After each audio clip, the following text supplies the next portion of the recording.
जितेश राजपूत जी। राधे राधे गुरुदेव। गुरुदेव, सत्य की राह पर चलने वाले इंसान को भगवान जी इतनी परीक्षा क्यों लेते हैं?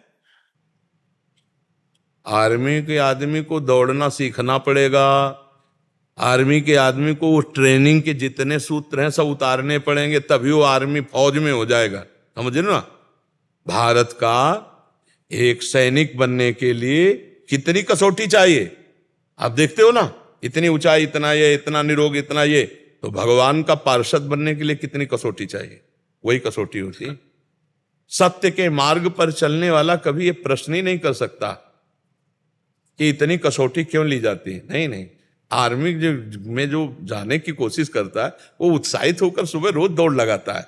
वो रोज वो हर प्रयास करता है, जानकारी करता है कि आर्मी वाले को क्या क्या सीखना पड़ता है। तो ऐसे हम भगवत प्राप्ति करना चाहते तो हमको जितनी भी कसौटी है वो हंस करके पार करना है। भाई पीएचडी तक जाना है तो आपको हर क्लास पास करना है। ये बहुत बड़ी ऊंची स्थिति भगवत प्राप्ति। तो इसमें सत्य में चलने, अभी सत्य को समझा नहीं। जैसे हम सही रास्ते पर चलते हैं ना महाराज जी, तो हमें कोई ना कोई गलत रास्ता ही नजर आता है, कोई बाहरी वेग। हाँ, तो हमको अपनी कसौटी पे रहना, हमें सही चलना है, हमें थोड़ी गलत रास्ते में झुक जाना है। यही तो हमारी बात है। जैसे हम किसी के साथ सही करते हैं ना जी, तो लोग हमको मतलब गलत ही बताते हैं। तो लोग बताएं गलत, आपको तो पता चल रहा है आप सही चल रहे, फिर क्या है? अगर लोग आपको सही कह रहे हो, आप गलत कर रहे हो, तो हमारा भारतीय कानून आपको जेल में बंद कर देगा, हमारा भागवतिक कानून आपको नरक भेज देगा। और आप सही चल रहे हो, लोग आपको गलत कर रहे हैं, इससे क्या होना है? क्या फर्क पड़ना है? आपको तो आनंद मिलेगा ना, आप तो सच्चिदानंद को प्राप्त हो जाएंगे ना। तो आपको दूसरों के मुख के अनुसार सुनकर हम थोड़ी चलते, हम तो शास्त्र और संतों के मुख के अनुसार सुन। सत्य मार्ग दूसरों से नहीं, बातुल भूत विवश मतवारे, ते नहीं बोले वचन विचारे, तिनकर कहा सुने नहीं काना। ऐसे माइक जो माया में फंसे हुए लोग हैं, इनकी सलाह मानी जाती है क्या? हमको इनकी बातें थोड़ी माननी है। हमको गंदे आचरण का त्याग करके और सत्य मार्ग में चलना, चाहे सब हमारी निंदा करें, चाहे सब हमारी वंदना करें, इससे हमें कोई फर्क नहीं पड़ता। हम अपने मार्ग में अटल हैं, ऐसे चला जाता है इस मार्ग में। हमारे पास एक ही उत्तर है, बिना भजन के कुछ नहीं होगा। बिना भगवान के भजन के कुछ नहीं होना। नाम जप करो, बुद्धि शुद्ध हो जाएगी, आत्मबल प्राप्त होगा, सही चल पाओगे। हम अनुभव की बात कहते हैं। समस्त संसार को सुख शांति और दुखों से निवृत्ति का एकमात्र उपाय है भगवान के नाम का जप। अगर नाम जप नहीं कर रहा, कोई भी हो, कहीं भी हो, असंतुष्ट होगा, चिंतित होगा, शोकित होगा, दुखी होगा, कुछ भी कर ले। ये हम अपने अनुभव, अपने संत गुरुजन, शास्त्र और गुरुवाणी महापुरुषों के वचनों के अनुसार करें। बिना नाम जप के, बिना संतों के संग के इन दुखों से पार नहीं पाया जा सकता। नाम जप करते हो? हाँ, उसी को और बढ़ाओ। कोई नशा तो नहीं करते? मैं तो सोचता हूँ जब भी नाम जप करके चलता हूँ। हाँ, चलते फिरते भी कोई पैसा लगता है? चलते फिरते उठते बैठते नाम जप करो। और जो लोग तुम्हें गलत सिखाएं तो उस समय तुम्हें और पुष्ट हो जाना चाहिए। जहां फिसलन होती है वहां पैर मजबूती से रखा जाता है। ताकि मैं मतलब मेरे साथ रहते हैं ना, जो गलत आचरण करते ही नहीं, कुछ भी नहीं। हाँ, तो तुम कह रहे हो ना कि हमको लोग गलत खींचना चाहते। जैसे हम किसी के साथ सही करते हैं ना तो वो हमको गलत ही बताते हैं। तो आप सही करते रहो, वो गलत बताते रहे तो कोई फर्क नहीं पड़ता। आप गलत मत कीजिए, ना उसके प्रति गलत सोचिए। वैसे आप कितना सही करते हैं? क्या सही करते हैं? जैसे कि हम किसी के बारे में सही सोचते हैं तो हमें किसी के बारे में सोचने का मतलब क्यों है? जैसे हमने किसी के साथ सही किया, क्या किया? मतलब कि जैसे अच्छा, जैसे होता है ना, मतलब ज्ञान वगैरह, मतलब नहीं, आप वगैरह वगैरह क्या आप किया, क्या हमें बताओ ला। देखो, ऐसा इसलिए हम पूछ रहे हैं कि अभी आप थोड़ा भ्रमात्मक हो कि आपने कुछ कर सकते हो, किसी का हित कर सकते हो, किसी का मंगल। कुछ नहीं कर सकते। अगर किसी का मंगल होता है तो भगवान तुमसे करवा रहे हैं, ऐसा बात सोचो तो तुम दुखी नहीं होगे। और जब तुम अपने को करता मानोगे तो दुखी आ जाएगा। नहीं, तुम क्या कर सकते हो बच्चा?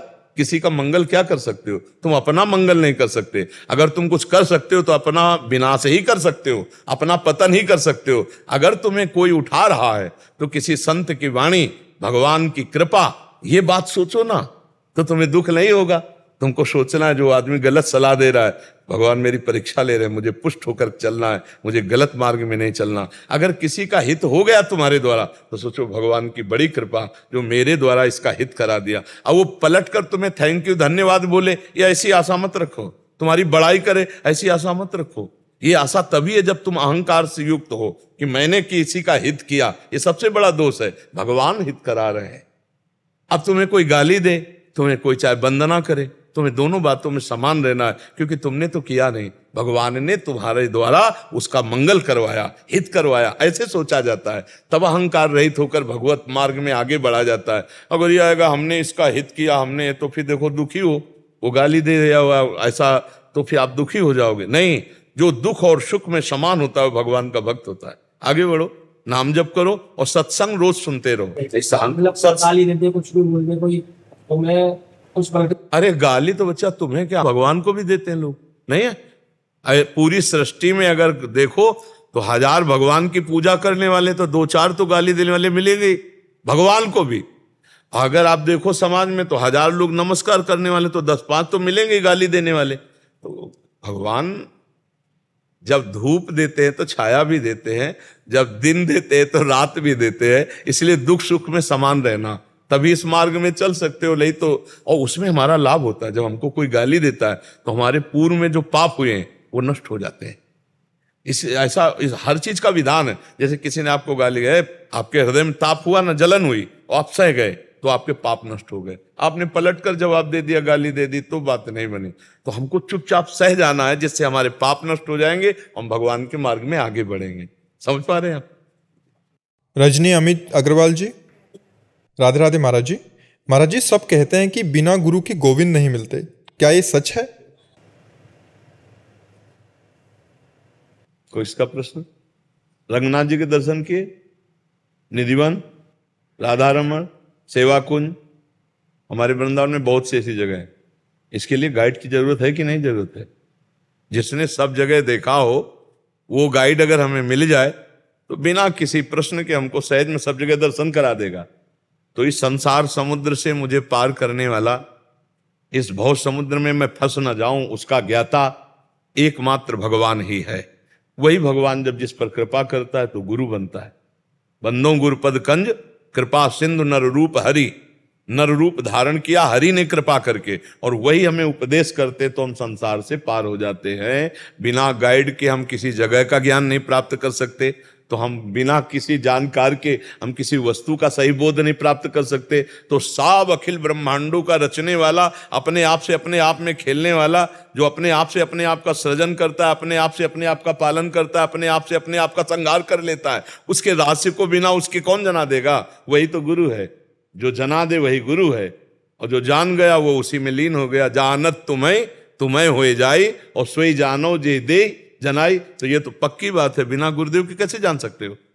कैसे जान सकते हो भाई? किसी बात का रहस्य जानना है, हम कह रहे हैं निशाना लगाना है, तो हमें गुरु बनाना पड़ेगा। किसी भी कार्य के लिए सारे गामा पधनि सीखना है तो हमें गुरु बनाना पड़ेगा। और हम तत्व बोध प्राप्त करना, बिना तत्व बोध प्राप्त किए गुरु के कैसे हम जान सकते हैं? कोई हमें बताए कि बिना गुरु के कौन सा कार्य हो सकता है?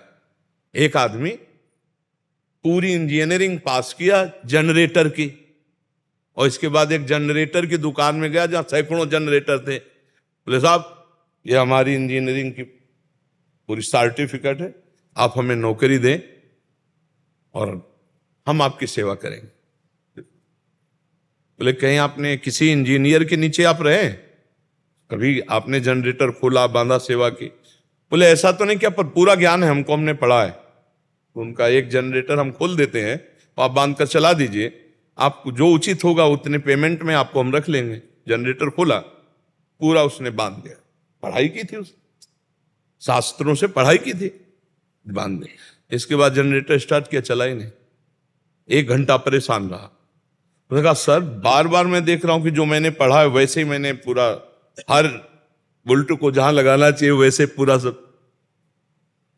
तो उनका, तुमने किसी इंजीनियर के नीचे काम नहीं किया, पढ़ाई तो की है, काम नहीं किया, इसलिए तुम जनरेटर पूरी शाम हो जाए तो नहीं चला सकते। मैं जान रहा हूं क्या कमी है, तुम पढ़े हो, कड़े नहीं हो। तो उनका साहब एक बार बता दिए गलती क्या हो गई? उनका, इसकी गैस नहीं काटी तुमने। बस गैस काटी, चल पड़ा। एक गैस ना काटने से पूरी पढ़ाई बेकार थी, जनरेटर नहीं चल रहा था। एक साधारण इंजन को चलाने के लिए एक चलाए हुए इंजन वाले व्यक्ति के नीचे कुछ दिन रहना पड़ेगा, तो भगवत प्राप्त महात्मा के बिना भगवत प्राप्ति का मार्ग कैसे प्रशस्त हो सकता है? जो अव्यक्त है, इंजन तो दिखाई दे रहा है, परमात्मा तो दिखाई नहीं दे रहा ना, दिखाई तो माया दे रही है ना, व्यक्ति वस्तु स्थान दिखाए। उस अव्यक्त को पाने के लिए बिना गुरुदेव के कैसे प्राप्त कर सकते हैं? अब आजकल गुरु चेला का एक मतलब सांसारिक संबंध माना जाता है। गुरु चेला का संबंध भागवतिक होता है। उपदेश दिया, उसके अनुसार तुम चलो दूर, ये चिपकने वाला थोड़ी होता है। हे दूर, अपने मार्ग में तुम चलो, अपने मार्ग में हम चलते, तुम्हें मार्ग बता दिया, तुम अपने मार्ग में चलो, तुम्हें जब प्रश्न हो तभी कर लेना, चलो अपने अपने मार्ग में चलो। ऐसा थोड़ी कि गुरु शिष्य का संबंध सांसारिक संबंध जैसे है, नहीं, गुरु शिष्य का संबंध भागवतिक है। आपने सुना, आपने प्रश्न किया, हमारी बात मान लो, आप परमात्मा को प्राप्त हो जाओगे। उसमें जरूरी थोड़ी है कि भाई हम तुम्हारे से पूरा का पूरा हैं। बात मानना गुरु बनाना है। बात ना मानो तो कंठी बंधवा लो कि इससे कल्याण हो जाएगा क्या? बात मानने से किसी भी संत महात्मा की वाणी में पावर होता है, उसकी बात को मान ले, आप देखो आपका कल्याण हो जाएगा। बात न माने तो गुरु ऐसे बाहरी व्यवहार करने से, भाई गुरु ने तिलक दे दिया, कंठी बंधवा लियो, मनमानी पापाचरण करो तो नरक जाओगे, भगवत प्राप्ति नहीं होगी। और आपने कुछ नहीं किया, केवल बात पर चल दिए उनकी।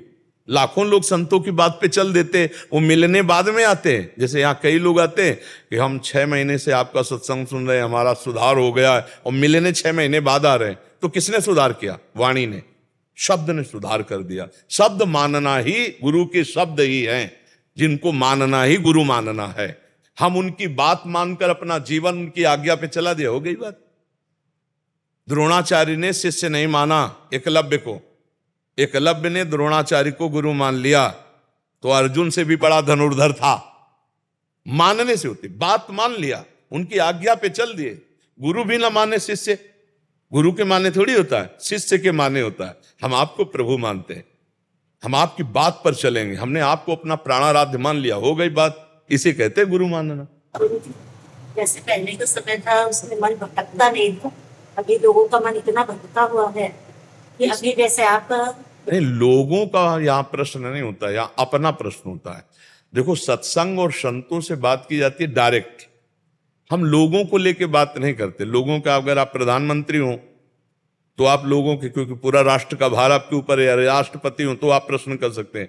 देखो, सत्संग अध्यात्म स्वयं सुधार के लिए होता है। यदि हम अपने सुधार की बात करें तो लोगों का सुधार अपने आप होता चला जाएगा। हमारे परमाणु ऐसे बनेंगे, हमारा व्यवहार ऐसा होगा। अगर हम सुधर गए तो हमारे से 2-4 सुधर जाएंगे, और 2-4 से 10-20 सुधर जाएंगे, 10-20 से हो सकता है पूरा माहौल बदल जाए। तो हम पहले अपना सुधार शुरू करें, हम अपनी समस्या का समाधान करें, तब बात बनेगी। क्यों? आप सुधर गए हो, आप महात्मा हो, आप भगवत प्राप्त हो, तो नहीं, तो आप अपने सुधार का प्रश्न करो, लोगों के सुधार करें, तब आनंद आएगा। अब लोगों में आप कुछ भी पूछती चली जाओगी, नहीं बनेगा। आप अपनी पर्सनल बात पूछो, और जिससे लोगों का सुधार होने वाला उत्तर मिल जाएगा अपने आप। सत्संग जो होता है, अध्यात्म जो होता है, वो अपने को लेकर प्रश्न किया जाता है कि मेरा मन बड़ा चंचल, उसको कैसे हम समाहित करें। तो सबका मन चंचल है, अब उसके समाहित का उत्तर मिल जाएगा। अब हम लोग क्या करते हैं, अपने को छुपा करके, फिर तो हमारा उत्तर नहीं काम करेगा। हमारा उत्तर डायरेक्ट काम करता है। हमारे यहाँ प्रश्न होता है आपकी कमी के सुधार के लिए, उसका लाखों लाभ ले लें, वो बात अलग है। प्रश्न आपका होगा, कमी आपकी होगी, सुधार लाखों का होगा। समझ पा रहे हैं आप? मेरे में तीव्र लगन की बहुत कमी है, तीव्र लगन की बहुत कमी है। तीव्र लगन, जब हमारा महत्व प्रभु में लग जाए ना, देखो, जिस बात का महत्व जागृत हो जाता है उसकी लगन लग जाती है, और उसकी अगन लग जाती, फिर चैन नहीं पड़ती। अभी हम भगवान का महत्व नहीं समझ पा रहे, अभी हम प्रभु के नाम जप का महत्व, प्रभु के रूप का महत्व, इस मानव जीवन का जो लक्ष्य है उसका महत्व नहीं जागृत हुआ। अभी भोगों का महत्व है। भोगैश्वर्य प्रसक्ता नाम तया प्रहृत चेतसाम व्यवसायत्मिका बुद्धि समाधो न विधीयते। जिसकी चित्तवृत्ति भोगों ने अपहृत कर ली है, जो ऐश्वर्य को सुख मान रहा है, वो कभी भगवत प्राप्ति की लगन वाला होता नहीं है। इसलिए सुधार के लिए रात दिन जिह्वा से नाम जप करो, अभी लगन लग जाएगी। जब 2 लकड़ियां आपस में जोर से घर्षण की जाती तो आग नहीं शुरू उसमें आ जाती, अरण्य मंथन इसी को कहते हैं। दो लकड़ियों के घर्षण से जब आग पैदा हो सकती है तो भगवान का नाम चिदानंद में है। वो राम कहो, कृष्ण कहो, हरि कहो, शिव कहो, जब हम बार बार अपनी जिह्वा से रगड़ते राधा राधा राधा राधा राधा तो दिव्य शक्ति हम में प्रकट हो जाती है। हमारी नष्ट हो जाती हैं असत भावनाएं और सद्भावना का प्रकाश हो जाता है। आज तक कोई कितना भी बड़ा महात्मा हो, उसके मूल में भगवत भजन है। अगर भगवान का चिंतन नहीं, भजन नहीं, ब्रह्म चिंतन नहीं, आत्म चिंतन नहीं, कुछ नहीं है। बाहरी नाम जप करो, चिल्ला चिल्ला के सबसे कहते हैं। हमारे हर प्रश्न का उत्तर नाम जप है, क्योंकि बिना नाम जप के कुछ नहीं। नाम जप करो, जो नाम प्रिय हो भगवान का वो नाम जप करो। नहीं तो हम तो चिल्ला चिल्ला के कह रहे हैं कि हम तो राधा किशोरी के दास हैं। राधा राधा राधा राधा राधा, आठों पैर जपो, राधा राधा जपो, कृष्ण कृष्ण जपो, राम राम जपो, शिव शिव जपो, जो प्रिय हो बिना भजन के। वारी मथे घृत हो ये बरु, सिकता ते बरु तेल, बिनु हरि भजन न भवतरी, यह सिद्धांत अपेल। जो राम राम कहना नहीं जानते थे वो मरा मरा कह के ऐसे महान ऋषि हो गए, तो तुम राम राम कह के, कृष्ण कृष्ण कह के क्यों नहीं भगवत प्राप्ति कर सकती? निराश होने की जरूरत नहीं।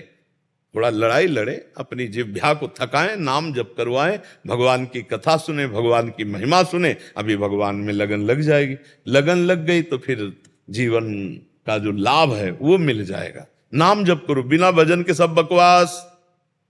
तब ज्ञान पढ़ा लिखा व्यर्थ हो जाता है जब तक चिंतन ना हो। चिंतन संसार का हो तो ज्ञान किस काम का? चिंतन परमात्मा का हो और कोई ज्ञान ना हो तो सब ज्ञान जागृत हो जाएगा। चिंतन का प्रभाव है। भगवान कह रहे हैं गीता जी में, अनन्यस चिंतयन्तो माम ये जना परिपासते तेषाम नित्याभियुक्तानाम योगक्षेमम वहाम्यम। जो मेरा अनन्य चिंतन करता है उसके योगक्षेम का ठेका मैं लेता हूं। भगवान के तो जपो, नाम जप करो, भगवान का जो नाम प्रिय, खूब रात दिन जपने का प्रयास करो। सब भगवान की कृपा से ज्ञान हो जाएगा। वैसे संत मिल जाएंगे, वैसे ही मार्ग दिखाई देने लगेगा, वैसे शांति हो जाएगी। सचिन शर्मा जी गाजियाबाद से। राधा वल्लभ श्री हरिवंश। राधा वल्लभ श्री हरिवंश महाराज जी, आपके श्रीमुख से सत्संग में सुना था कि यदि जीवन में किसी का भी अन्य आश्रय है तो श्री जी की प्राप्ति में बाधा है। महाराज जी, ये शरीर एक रोग के ग्रसित है जिसकी वजह से आर्थिक दृष्टि से पूर्णतः इस शरीर की पत्नी पर आश्रित है। तो क्या ये मेरे तो जीवन उसको में पत्नी का विचार आश्रय करना चाहिए कि श्री प्रियाजू ने इसको निमित्त बनाया है। प्रियाजू ने निमित्त बनाया है। हम प्रधानता प्रियाजू के रखें। आ तो व्यक्ति से ही रहा है, व्यक्ति ही दे रहे हैं। भगवान थोड़ी प्रगट में ये आकर के ये ले, भगवान प्रेरित करके दे रहे हैं। हम मान रहे हैं कि भगवान इसको भेजे। मान लो आपने 100 रुपया निकाला तो भगवान ने इसको प्रेरित किया कि 100 रुपया दो, तो 100 रुपया हमें मिला। तो हमारी दृष्टि भगवान पे, आप पे नहीं है। ऐसे ही भगवान ने पत्नी को तुम जानते नहीं हो, पूर्व में वो क्या थी और आगे वो क्या होगी तुम्हें पता नहीं है, लेकिन भगवान को पता है। और उन्होंने आपका जीवन साथी आपके मंगल के लिए वो व्यवस्था करा दी। तो आपको भगवान पर दृष्टि रखनी है और उस जो निमित्त बना है हम उसके प्रति नम्र रहते हैं। पर भावना हमारी है कि ये व्यवस्था भगवान की है, तो इसलिए हमारा अन्य आश्रय नहीं होगा, हमारा अन्य आश्रय नहीं होगा। जैसे अब हम आंख मूंद करके बैठे और सोचें कि हमारी व्यवस्था किससे चलती है, तो हमारी सीधी दृष्टि में आना चाहिए प्रभु वही सब कर रहे हैं। चाहे वो पत्नी रूप ले लें, चाहे वो मित्र रूप ले लें, भगत रूप ले लें, कोई रूप ले लें, वही कर रहे हैं, दूसरा कोई नहीं कर रहा। बस ये भावना संभालनी है। कर तो कोई रहा है ही है ना, किसी न किसी रूप में आ रहा है, वो उसी से व्यवस्था हो रही। लेकिन वो कोई जो दे रहा है वो हमारा भगवान है। सिर्फ आप जैसे तो हमें लग रहा है भगवान ने प्रेरित करके भेजा, इसलिए ऐसा है। भगवान का भाव हमारा आंतरिक रहना चाहिए।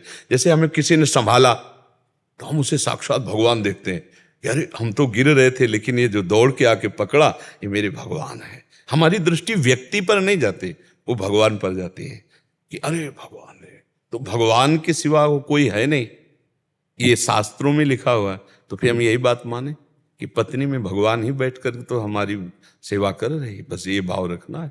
एक बार हम ट्रेन में जा रहे थे, भ्रमण कर रहे थे, तो महोबा से किसी ने हमें बैठाल दिया। अब वो बेचारा मतलब जैसी श्रद्धा उसकी, तो 3 स्टेशन की टिकट जनरल डिब्बे की। और ज़्यादा हम अंग्रेजी पढ़े लिखे हैं नहीं, कक्षा 9 तक पढ़े, तो अंग्रेजी का ज्ञान है नहीं। तो टिकट मतलब टिकट और गांव में पैदा हुए तो हमको ये सब ज्ञान नहीं है, और बैठाल दिया हमको अच्छे वाले उसमें डिब्बे में, क्या कहते हैं उसको, हाँ। अब वो जब टिकट चेक करने वाला है तो 10वें स्टेशन पार हो चुके थे, महोबा से बनारस हमें जाना था, तो उसने कहा टिकट, तो उसने कहा ये टिकट तो 3 स्टेशन की और जनरल की है, कहाँ जा रहे हो? उनका वाराणसी। तो बड़े अभद्र तरीके से वो बात कर रहे थे। मतलब साधु की वक्त तो कोई श्रद्धावान जानेगा, संसारिकता में क्या वक्त जाने। तो ऐसे अभद्र शब्दों का प्रयोग करके और खड़े हो। हम खड़े नहीं हो पाए कि ऊपर एक आदमी सो रहा था, वो नीचे उतर आया, अंग्रेजी से बात की उनसे। अब हमको तो पता नहीं क्या बात अंग्रेजी से की, पैसा निकाला और इतनी बड़ी कागज वाली टिकट हमको दी और कहा आप बैठ जाइए, और उनसे कहा आप जाइए, और वो चले गए, और वो फिर लेट गया। कोई राधे श्याम नहीं, कोई मतलब। ये कौन था? ऐसे लोक दृष्टि से देखा जाए तो दयालु व्यक्ति कोई था, लेकिन हम जब अपनी दृष्टि से देखा तो मेरा भगवान था, क्योंकि मुझे कुछ पता नहीं, मैं उनके सहारे हूं। तो ये टिकट ले, बैठाल दिया और सारी बात उनसे करके उनको वापस कर दी। भगवान हर घटना, हर परिस्थिति में कोई व्यक्ति रूप होता है, लेकिन हम व्यक्ति रूप देखते हैं तो संसारिक हैं, हम व्यक्तित्व का नहीं देते, हम उस समष्टि परमात्मा का देखते हैं। पर इससे बड़ा क्या सम्मान होगा कि मुझे व्यक्ति न मानकर सीधे परमात्मा मान रहे हैं कि आज मेरे परमात्मा ने ये रूप धारण कर मेरी रक्षा की। आप समझ रहे ना? इसे अनन्यता कहते हैं। हर वस्तु, हर व्यक्ति, हर स्थान, हर घटना, हर परिस्थिति में अपने भगवान को देखना, यही अनन्यता का। इसका मतलब ये नहीं कि केवल सीधे भगवान थाली लेके आवे तो हम पाएंगे, नहीं तो हम नहीं पाएंगे। ऐसा कभी नहीं किसी महात्मा के साथ हुआ। आते हैं भगवान, लेकिन किसी न किसी रूप में आते हैं, हमें पहचानना है ये सारे रूप उन्हीं परमात्मा के, उनके सिवा कोई नहीं है। भाई यही बात जान लेना अनन्यता है। सो अनन्य गति जाके असमति न टरे हनुमंत, मैं सेवक सचराचर रूप स्वामी भगवंत।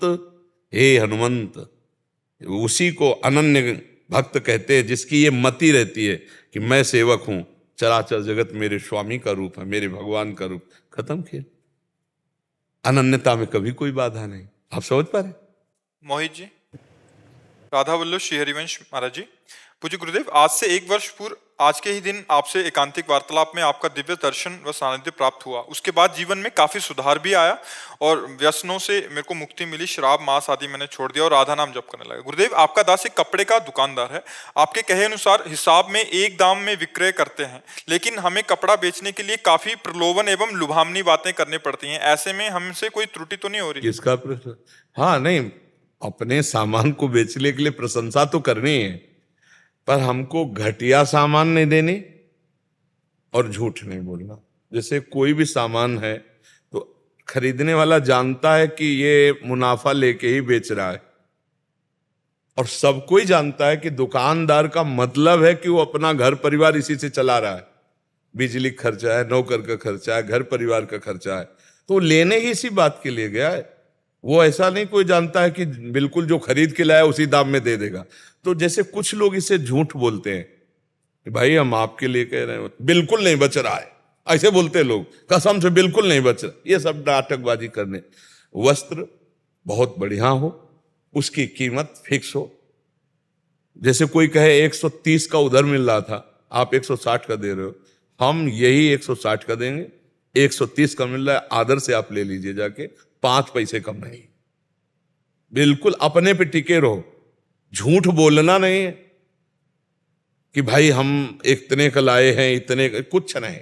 सीधी बात है, अच्छा कपड़ा रखो, अच्छी क्वालिटी का रखो, जैसी जैसी क्वालिटी है उसके अनुसार उसका दाम अपना मुनाफा लगाकर फिक्स कर लो कि इसका अधिक से अधिक मुनाफा 20 रुपया, तो हम 20 रुपया का मुनाफा ले रहे। बताने की जरूरत नहीं, उसको बोल दिया। इसमें कोई हानि नहीं। अपनी वस्तु बेचने वाला प्रशंसा करता है अपनी वस्तु की, पर उसको झूठ प्रशंसा ना करे। जितनी क्वालिटी का है, जितने दाम का है, उससे हम प्लस करके अपना मुनाफा करके बेच रहे हैं, उसी के हिसाब से प्रशंसा कर रहे हैं। अब घटिया माल को अच्छा माल बता करके हमें नहीं देना है। ये 40 रुपया मीटर का या 180 रुपया मीटर का है, इससे कई गुना बढ़कर इसका सूत मजबूत है, ये इससे कमजोर है, तभी 40 रुपया मीटर है। तभी 180 रुपया, बिल्कुल झूठ का। तुम सत्य में फिक्स दाम पर अच्छी वस्तुएं दो, जो अच्छे लोग हैं वो समझ जाएंगे इस दुकान में मूल भाव होने वाली बात नहीं, यहाँ फिक्स बिल्कुल अपने आप। और सबसे बढ़िया बात है कि धर्म से यदि आपको 500 रुपया मिल रहे हैं तो आपको सुख शांति मिलेगी, आपके परिवार में दिमाग की उलझने नहीं रहेगी, दिमाग से स्वस्थ रहेंगे। अगर धर्म से कमा के ले जाओगे तो परिवार में ही दिमाग की उलझन बढ़ जाएगी, दिमाग से अस्वस्थ हो जाएंगे लोग। अस्वस्थ दिमाग का मतलब भाई भाई में लड़ाई, पति पत्नी में लड़ाई, माता पिता के प्रति अभद्र व्यवहार, ये सब दिमाग के बीमार लोग हैं। जरा जरा सी बात में छोटा भाई बड़े भाई को मार रहा है, बड़ा भाई छोटे भाई को मार रहा है, ये सब दिमाग के बीमार हैं। यार उसी माँ के गर्भ से पैदा हुई है, अगर छोटी मोटी वस्तु उसके हिस्से में चली जाती है तो कोई बात नहीं, मेरा बड़ा है पिता की तुल्य है, या मेरा छोटा है पुत्र के तुल्य, खाओ पियो मौज करो यार, उसमें क्या लड़ाई झगड़ा। लेकिन दिमाग के बीमार लोग छोटी छोटी वस्तु में, छोटी छोटी जगह में अपने भाइयों की हत्या तक कर डालते हैं। आप तो समाज में सब देख ही रहे। तो जो अधर्म की कमाई है वो इस तरह से हमें पीड़ा पहुंचाती है। धर्म की कमाई में शांति रहती है, सुख रहता है, भगवान का भरोसा रहता है, और परिवार उन्नतशील होगा, दीपक की तरह जलेगा लेकिन बहुत काल तक। और ये अधर्मी लोग जो है ये हाइलोजन की तरह बढ़ेंगे लेकिन फ्यूज हो जाएंगे। घूस लेकर के, नाना प्रकार के अधर्म आचरण करके, दूसरों की हिंसा करके जो पैसा कमाया जाता है ना, वो बहुत जल्दी विनाशकारी खेल में होता है। पूरा परिवार का परिवार गाड़ी में ही भुन जाते हैं, एक्सीडेंट में ही पूरा। ये समझो ये कर्मों का फल है। तो हम ज्यादा प्रलोभन में न पड़े, उचित मूल्य और निश्चित मूल्य और पवित्र आचरण, और भगवान का नाम जब तो देनहार कोई और है, कहां से वो दे देगा तुम पक्का आनंदित हो जाओगे। पक्का जान लो कि वो जब देता है तो कैसे वो बनाता है आप जान नहीं पाओगे। उन्हें लाखों कमाई जो है वो बीमारी में ही चली जाती है, वो टेंशने में चली जाती है। सब व्यवस्था है और बैर विरोध अशांति, अगर पति पत्नी में ही अशांति है अब क्या जीवन है, क्या जीवन है। घर में गए सब व्यवस्था ठीक, लड़का बच्चा ठीक, तो एक शीतलता, घर में गए घोर अशांति, घर जाने का मन न हो तो क्या फायदा। तुम्हारा बहुत बड़ा मकान बना, बहुत बढ़िया गाड़ी खरीद लिए, सोने चांदी के आभूषण पहना दिए घर में, लेकिन शांति नहीं, तो किस बात। वो शांति बुद्धि की आएगी धर्म के पैसे से, मेहनत की कमाई से, जो धर्म के द्वारा वो शांति प्रदान। आजकल लोग बहुत जल्दी बड़े आदमी बनना चाहते हैं और वो रास्ता शॉर्टकट अपनाते हैं बेईमानी वाला, तो फिर वो शॉर्टकट में नष्ट हो जाते हैं। ये भी बात समझो। भगवान का जो विधान है, अवश्य में भोक्तव्यम कृतम कर्म शुभाशुभम, धीरे से चलो, दीपक की तरह जलो, कुल परंपरा प्रकाश होता रहेगा, धर्म पूर्वक चलो। और अधर्म से चलने पे शांति नहीं है। अपनी वस्तु को बताने के लिए प्रशंसा की ही जाती है, लेकिन इतनी असत प्रशंसा ना करे जो बिल्कुल ना हो। हाँ, कुछ तो प्रशंसा की जाती, तभी तो सामने वाला खरीदेगा, क्योंकि अपना व्यापार में तो हम असत्य ज्यादा ना बोले। ज्यादा का मतलब कि बिल्कुल घटिया वस्तु है उसको हम बढ़िया करके बड़े पैसों में बेच रहे हैं, तो भगवान को देखता रहे कि भगवान देख रहे हैं मुझे। कुछ परसेंट में मुनाफा लेना सबको ही जानता है दुकानदार का, ये धर्म है, क्योंकि वो कैसे चलाएगा। रात दिन तुम्हारा नौकर थोड़ी, परिवार का पोषण करना, हर व्यवस्था करना उसी से होता है, उसके लिए नहीं। व्यापार बना ही है, मुनाफे के लिए व्यापार बना ही है, लाभ लेकर वस्तुओं को बेचना, ये धर्म है। आज तक कहीं ऐसा नहीं पाया गया कि जितने खरीद के लाए उतने का दे दो, ये व्यापार का धर्म, ऐसा नहीं। व्यापार धर्म ही है कुछ परसेंट में मुनाफा लेकर दूसरों को बेचना, वो सत्य विषय है, तो उस विषय में कोई झूठ नहीं है। पर बहुत, अब जैसे स्वर्ण की वस्तु को नकली करके और असली स्वर्ण बताकर धोखे में डाल दें तो फिर वो दुर्गति को प्राप्त हो। मतलब एकदम घटिया वस्तु को एकदम बढ़िया करके, ऐसा नहीं। उचित दाम, उचित मुनाफा और उचित प्रशंसा, क्योंकि बहुत झूठ बोलने से लाभ नहीं मिलता है।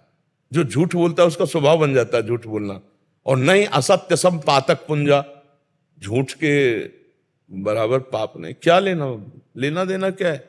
लोग बहुत आजकल झूठे ही बोलने लगे, झूठ बराबर पाप नहीं, ये कई जगह पाया गया है। नहीं असत्य सम पातक पुंजा, सांच बराबर तप नहीं, झूठ बराबर पाप, जाके हृदय सांच है ताके हृदय आप, जगह जगह महापुरुषों ने कहा है।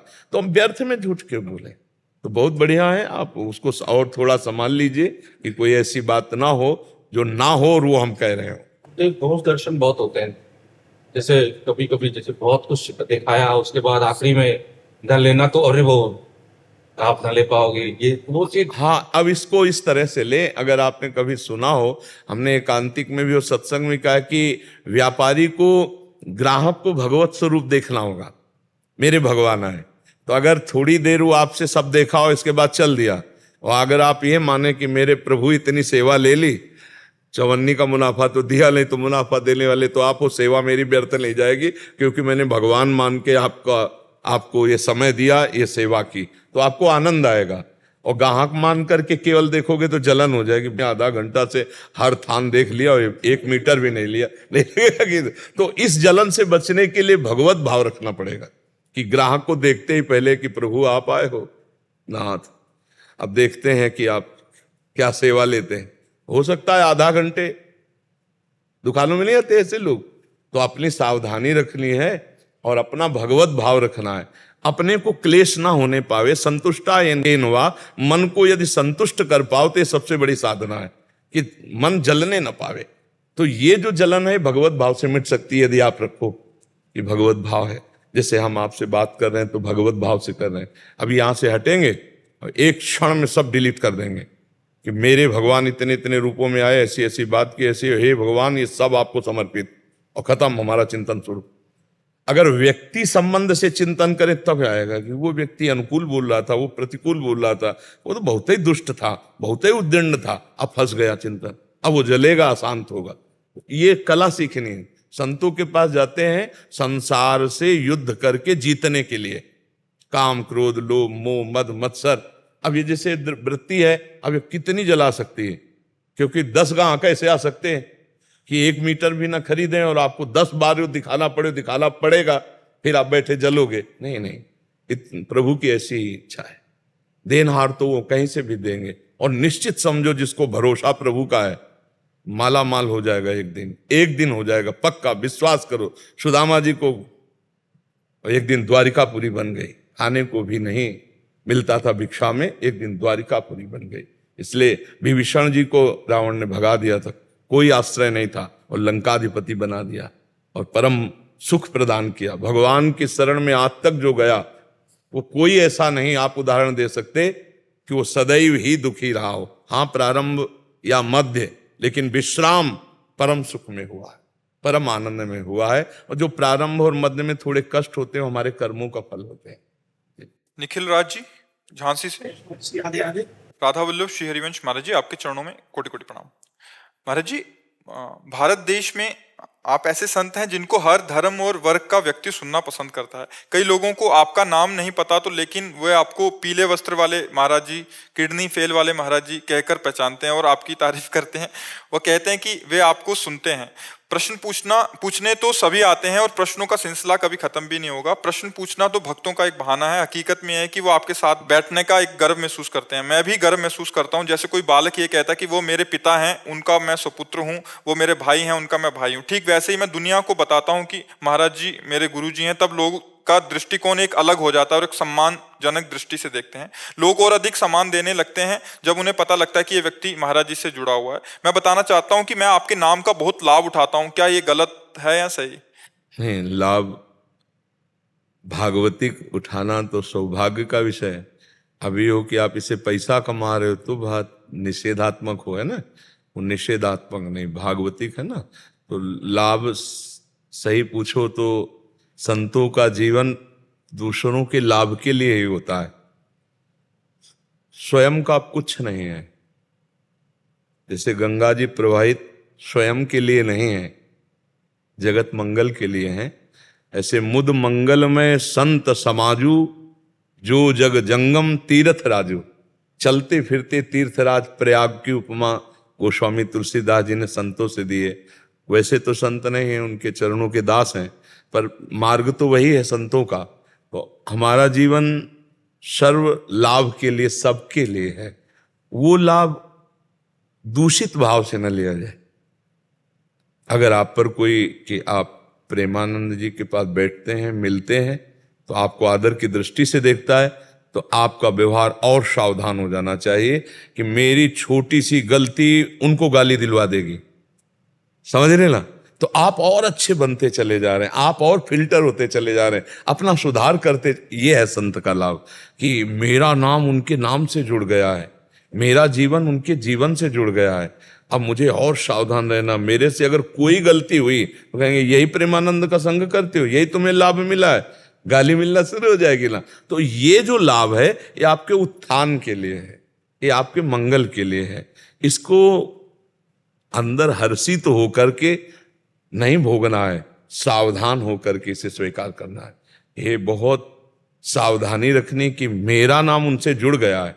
कहीं कोई ऐसी त्रुटि, कहीं कोई ऐसी हमारी चेष्टा जो हमारे गुरु को या हमारे संत को गाली पहुंचा दे, ये तुम्हारा इतना भी ज्ञान तुम्हें नहीं हुआ, तुम उनके हो, समझ रहे ना? आपके अब आपको प्रेमानंद जी के हो, इसके बाद कोई गंदे आचरण करते मिले तो आपको खुद मन शर्म में रहे कि मैं नहीं ऐसा कर। ये आपका उत्थान संबंध क्या कर रहा है? उत्थान करवा रहा है। जैसे रज जमीन में है मिट्टी, लेकिन वायु के संबंध से वो आकाश को चूम लेती है, ऐसे हम संबंध से भगवत प्राप्ति कर सकते हैं, हम संबंध से महान हो सकते हैं। भगवान के संबंध से ही तो महानता आती है कि भाई ये भगवान के भक्त हैं, ये भगवान का भजन करते हैं, ये भगवान के जन हैं, तो बोले तो भगवान के समान है, ऐसा हम भाव करने लगते हैं उनमें। तो हमारा ये लाभ लेना बहुत सही है, लेकिन उसका गलत ढंग से लाभ लेना, दुरुपयोग करना, वो ना होने पावे जीवन में। हाँ, तो ये जो लाभ मिल रहा है ये तो स्वाभाविक है, हम इसका दुरुपयोग ना करें। दुरुपयोग करने से, जैसे हम भगवान के नाम का दुरुपयोग, भगवान की महिमा का दुरुपयोग, तो पाखंड हो जाएगा ना, फिर दंड मिल जाएगा, माया दंड दे देगी। अगर हम भगवान के नाम पे, तो ये प्रभाव तो होगा ही, भगवान बड़े हैं, भगवान के भक्त बड़े, उनसे हम जुड़ गए तो हमारी बड़ाई होने लगी, नहीं होने लगी। तो इसलिए हमें चाहिए कि ये तो सौभाग्य ठीक है, ये दुरुपयोग नहीं, लेकिन दुरुपयोग वाला हम बात न करें, तो ये हमें अध्यात्म में बढ़ाता चला जाएगा। मुझे किसी ने कहा था कि आप बुद्धि फेर देते हैं, और अभी कल रात की बात है, मैं कहीं चाट खा रहा था तो उन्होंने कहा प्रेमानंद महाराज जी ऐसे महाराज जी हैं जो किसी की बुद्धि फेर दें, और ऐसा बुद्धि नहीं, एक होता है बुद्धि फेर कर रुपया निकाल लेना, एक होता है बुद्धि फेर कर पागल बना देना। बुद्धि फेरने का मतलब है जो गलत मार्ग में बुद्धि चल रही है वो भगवान के मार्ग में चल। एक ऐसा इत्तेफाक हुआ था कि हमारा फोन गाड़ी में रखा हुआ था और वो किसी ने उठा लिया फोन, और फिर वो उसमें आपकी फोटो लगी हुई है, तो उसके इरादा था चोरी करने का। लेकिन जब उसने फोन वो देखा आपकी फोटो, तो वहां रुका रहा और उसने मुझे फोन वापस दिया ये कहकर कि आपका फोन बच गया क्योंकि आपके गुरुजी ये हैं। उसका मुझे नाम ले वो भगवान का खेल होता है। भगवान वहां पे कि हमारा फोन दूसरा ना ले जाए, इसलिए वो खड़ा। हाँ, इसमें क्या होता है? भगवान का खेल होता है। करे करावे आप सब और जने बढ़ाई दे, करने वाले भगवान हैं, सारा खेल उन्हीं का होता है। वो अब जैसे हैं वैसे भगवान के हैं ना, तो वही अपने जन की बड़ाई कराते रहते हैं और वही ठोक बजा के भी देखते रहते हैं कि इस समय मटकी कैसी है, झंझना तो नहीं रही है, तो ठोक बजाने वाले भी, निंदा करने वाले भी लगा देते हैं, क्योंकि मटकी को बजा के देखा जाता है बाजार में जब खरीदा जाता है। तो भगवान दोनों रूप कराते हैं, अपने भक्तों का यश भी फैलाते हैं और भक्तों की निंदा भी। देखो हिरण्यकश्यप के ही अंदर विरोध और प्रहलाद जी के अंदर भक्ति, पिता ही विरोधी हो गया। मीरा जी के अंदर भक्ति तो देवर के अंदर ही विरोध, नरसिंह जी के भक्ति तो उनकी भाभी ही भारी विरोध, घर में ही। तो भगवान का दोनों रूप समझना पड़ेगा। निंदा करने वाले में भी भगवान अपना चमत्कार दिखा रहे और प्रशंसा करने वाले में भी भगवान अपना दुलार दिखा रहे। तो हमको दोनों को पहचान कर प्रणाम करके भगवत मार्ग में चलना। कभी हम केवल अनुकूलता ही अनुकूलता को कृपा न माने, कभी प्रतिकूलता भी हो सकती है। उस समय भी हम कृपा को पहचाने कि प्रतिकूलता रूप में भी भगवान की कृपा रहे। देखो कभी कभी कड़वी दवाई भी बहुत जोर का काम करती है, उस समय मीठी दवाई की जरूरत नहीं होती। तो ये तैयार रहो कि कभी कभी कड़वी दवा भी मिल सकती है। जैसे तुम्हारी 4 लोग प्रशंसा कर रहे थे इस बात से, ऐसे एक रूप में भगवान तुम्हारी परीक्षा के लिए अब तुम्हें हृदय को बहुत शांत रखते हुए, ये भगवान का ही प्रेरित आया है, मुझे गुस्सा नहीं करना, मुझे अपनी निष्ठा नहीं तोड़नी, मुझे अपने भाव से चल। परमार्थ में 2 बातें समझनी है। कि निंदा और स्तुति दोनों में मुझे सम रहना है, मान और अपमान दोनों में सम रहना है, अनुकूल और प्रतिकूल दोनों में सम रहना है, तो हम आगे बढ़ पाएंगे, नहीं टूट जाएंगे। अच्छा अच्छा ही मिलता रहे ऐसा नहीं आया। सुबह राज तिलक होने वाला है चक्रवर्ती सम्राट पद पे भगवान श्री राम जी का, और शाम के ही 14 वर्ष का वनवास, तापस वेश, विशेष उदासी, 14 वर्ष राम बन। भगवान की मुस्कुराहट में फर्क नहीं पड़ा। तो हम उन्हीं के दास हैं, हम उन्हीं के सेवक हैं, हमको वैसे ही स्वभाव उन्हीं के बल से धारण करना है कि जय जय तो मुस्कुराहट, और निंदा हो रही तो भी मुस्कुराहट। हमको ये देखना है कि हम में कमी तो नहीं, अगर हम में झूठ है, हम में छल है, तो भगवान वहां से बोल रहे मुझे सुधार करना चाहिए, और अगर नहीं है तो मेरी परीक्षा हो रही, मुझे शांत होकर उसका उत्तर देना चाहिए। शांति ही उत्तर है, शांत ही हो जाओ, बस इसी का उत्तर। अगर कोई कभी आपके इष्ट की, आपके गुरु की, आपके प्रिय की निंदा कर रहा हो, तो उस समय शांत होकर उसका उत्तर यही, वहां से चल दो। न लड़ना है, न जवाब देना, न प्रमाणित करना है, क्योंकि प्रमाणित करने में लगोगे तो बकवास होगा, प्रमाण कर नहीं पाओगे। संसार है, मौन शांत चुप निकल गए, तब आप सच्चे भक्त बन पाओगे। केवल ये प्रशंसा ही नहीं है, निंदा भी है। भगवान की 100 भक्ति करने वाले हैं तो एक है जो गाली भी देने वाला है, इस सृष्टि में है, इसी सृष्टि में है। ऐसे ही 100 प्रशंसा वाले हैं तो 4 निंदा वाले भी हैं। तो अभी मान लो निंदा वाले ना मिले हो आपको, और कहीं मिल जाए, फिर आप, आपकी श्रद्धा, आपकी निष्ठा, आपकी मुस्कुराहट तीनों बराबर बरकरार रख लिए, तभी आप सच्चा सत्संग किए हो, नहीं तो फिर टूट जाओगे, नहीं टूट जाओगे। राधा राधा राधा राधा राधा राधा राधा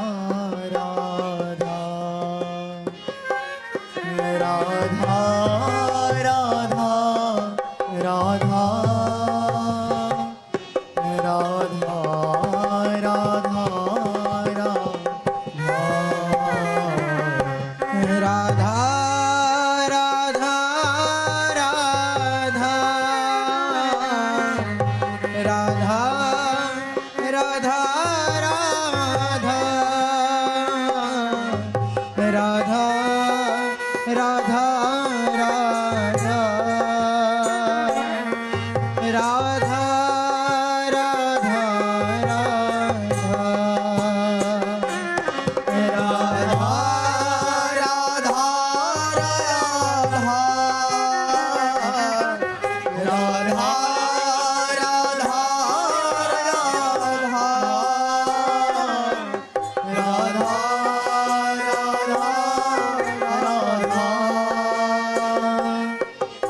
राधा